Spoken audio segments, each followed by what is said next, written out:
Ар бир нерсени жоготкондон кийин билесиз. Бейишти издейбиз, бейишке киребиз деп өтө жаман кыйналат экенбиз. Бейиш ошо колубузда турганын билбейт экенбиз да. Ошону жоготуп алып анан ыйлайт экенбиз.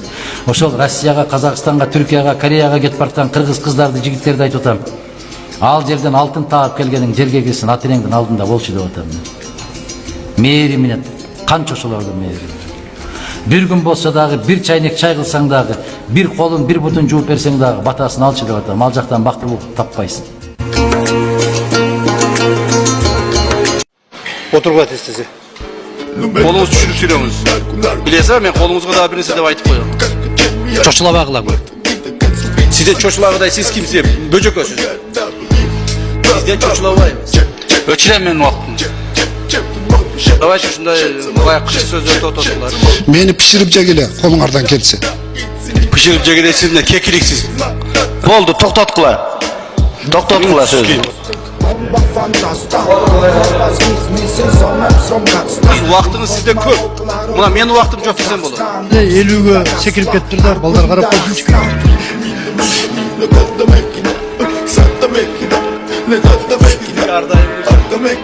Биздин достугубузду эч ким бир гана Кудай ажыратышы мүмкүн. Атак мындай ушактар, ортого түшкөн интригалар биздин достугубузду ажырата албайт. Экөөбүздү бир гана Алла Таалам гана ажыратышы мүмкүн. Жалгыз жандын өмүрүн сактайм деп бүт элиме бүлүк салбаймын. Элим үчүн баламдын башын сайдым. Урматтуу Маскал шаарындагы мекендештер, эгерде документ боюнча көйгөйлөрүңүз болсо, бизге кайрылыңыз. Документ боюнча кызматтарыбыз: ИНН, СНИЛС, регистрация, трудовой договор, медкнижка, медкарта, перевод паспорт, перевод күбөлүк, перевод права, натуральный через нотариус. Биз өз ишибизди таза жана жоопкерчилик менен аткарабыз. Эч ойлонбой кайрыла бериңиздер. Бизде, урматтуу төрага, бизде канча президент бар мамлекетибизде? Болду. Бир президент, туурабы? А у меня такое ощущение, что у нас два президента. Токтот кыла сөзү. Причем второй негласный президент. Ошондон азыраак сүйлөшөлүк, тилим бар да эле сүйлөй бербесин. Жооп эмес бар. Каалагандай калчап, каалаганын коркутуп, Колуңду кезебегин, колуң сындырып коём. каалагандай кылып атат да. Отныне в нашей стране не будет никаких воров в законе, никаких лидеров ОПГ, никаких группировок. Тиги мындай кылып атпайбы? Же камайт, же жакындарын иштен алып атат.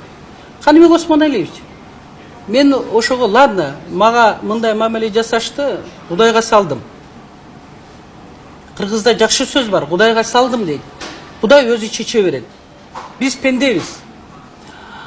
Каныбек Осмонович 4 ай түрмөдө жатып чыкты, ошол Садыр Жапаров үчүн. Анын ошол жарасуу инисин алам деди Осмоналиевди губернаторлуктан. Аялын, баласын жумушталам деди. Айнанып кетейин, Садыр иним, коркутпа. Кыргыз эли эч кимден коркпойт. Кыргыз эли настолько духу бар, ошончолук күчтүү эл. Коркутпагыла. Коркпогула кыргыз эли. Мен ушуну айтайын. Түрмөдө жаткандар силер да коркпогула. Бул күндөрдө өтөт. Бирок мен 5 күн болсо, мен 5 күн кирет элем.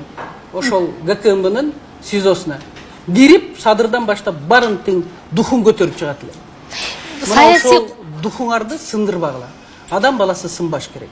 Өлүмдөн башкасын барынча эсеп. Мен Эмбанк номерим 0551 091992 Кларашы деп чыгат. Сбербанкымдагы ошондой Кларашы деп чыгат. Мен сиздерге кайрылып жаткандын себеби ушул 6-7 жылдан бери ушул балам менен алектенип келип атам. Бул баламдын диагнозу гидросефалия.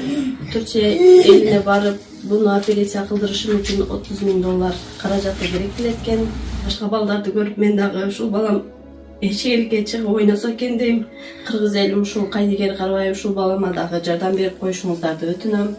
Ушул балам эл катары басып, жүгүрүп ойноп кетпесе дагы өз алдынча басып, өз алдынча тамак жеп калса дейм. Бул менен теңдүүлөр быйылкы жылы мектепке барганын көрүп, мен дагы ушул баламды жок дегенде ошолордун арасында ойноп калса экен деп ниет кылам. Кайдыгер карабайсыздар деп үмүт кылам. Мен өзүм ушул баламдын тынчтыгын ойлоп квартирада турам.